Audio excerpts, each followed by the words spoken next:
Chennai super किंग्सने Mumbai इंडियन्सच्या त्यांच्याच home ग्राउंडवर 20 धावांनी पराभव केला। मुंबईकडून रोहित शर्माने 105 धावांची शतकी खेळी केली, मात्र तरी देखील चेन्नईच्या 207 धावांचे आव्हान पार करताना मुंबईला 20 षटकात 6 बाद 186 धावांपर्यंतच मजल मारता आली। चेन्नईकडून पतिरानाने भेदक मारा करत 4 षटकात 28 धावा देत 4 विकेट्स घेतल्या, तर तुषार आणि मुस्तफिझुरने प्रत्येकी 1 विकेट घेतली। चेन्नई सुपर किंग्सने मुंबई इंडियन्ससमोर विजयासाठी 207 धावांचे आव्हान ठेवले।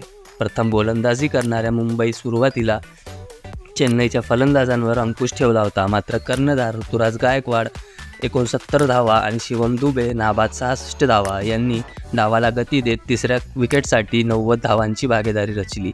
या दोघांच्या खेळीमुळे CSK 180 ते 190 धावांपर्यंत पोहोचेल असं वाटत होतं, मात्र त्यानंतर शेवटच्या षटकात धोनीने 4 चेंडूत नाबाद 20 धावा ठोकल्या आणि चेन्नईला 206 धावांपर्यंत पोहोचवलं।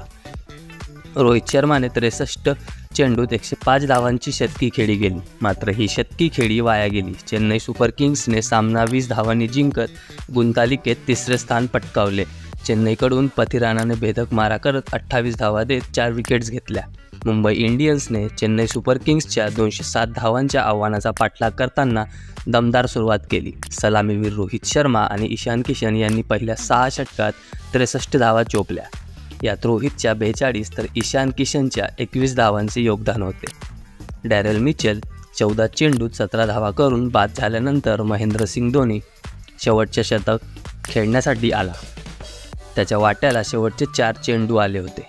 यातही त्याने हार्दिकच्या गोलंदाजीवर 3 षटकार आणि 2 धावा घेत 20 धावा कुटल्या। त्यामुळे CSKने 20 षटकात 4 बाद 207 धावा केल्या। ऋतुराज गायकवाडने 40 चेंडूत 69 धावांची खेळी करत शिवम दुबेसोबत तिसऱ्या विकेटसाठी 90 धावांची भागीदारी रचली होती। या दोघांनी 16व्या षटकात CSKला 150 धावांचा टप्पा पार करून दिला, मात्र ही जोडी कर्णधार हार्दिक पांड्यानं फोडली। त्याने ऋतुराजला 69 धावांवर बाद केलं। ऋतुराज गायकवाड आणि शिवम दुबे यांनी तिसऱ्या विकेटसाठी नाबाद अर्धशतकी भागीदारी रचली। ऋतुराजने अर्धशतक ठोकलं तर शिवम दुबे त्याला फटकेबाजी करत चांगली साथ देतो। या दोघांनी CSKला 14 षटकात 2 बाद 132 धावांपर्यंत पोहोचवलं होतं। चेन्नईने आज आपल्या सलामी जोडीत बदल केला होता। अजिंक्य रहाणे सलामीला तर ऋतुराज तिसऱ्या क्रमांकावर आला होता। रहाणे स्वस्तात बाद झाल्यानंतर ऋतुराजने धडाकेबाज फलंदाजी करत संघाची मंदावलेली धावगती वाढवली। CSKने 5 षटकात 38 धावा केल्या। मुंबई इंडियन्स विरुद्धच्या एल क्लासिको सामन्यासाठी चेन्नई सुपर किंग्सच्या कर्णधार ऋतुराज गायकवाडने एक बदल केला होता। तीक्ष्णाच्या ऐवजी पथिरानाला संघात आणलं आणि पथिराना त्या निर्णयावर योग्य ठरला। मुंबईची खेळपट्टी वेगवान गोलंदाजांना थोडी मदत करत होती, त्यामुळे हा बदल करण्यात आला होता।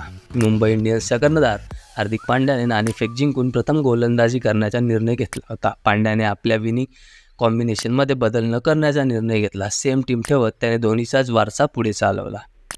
खरं तर देशांतर्गत क्रिकेटमध्ये मुंबईकडून खेळणारे शिवम दुबे, अजिंक्य रहाणे, तुषार देशपांडे आणि शार्दुल ठाकूर हे IPLमधील चेन्नई सुपर किंग्सच्या संघात आहेत। या खेळाडूंना आज CSKच्या प्लेइंग 11मध्ये स्थान मिळणार हे जवळपास निश्चितच होते।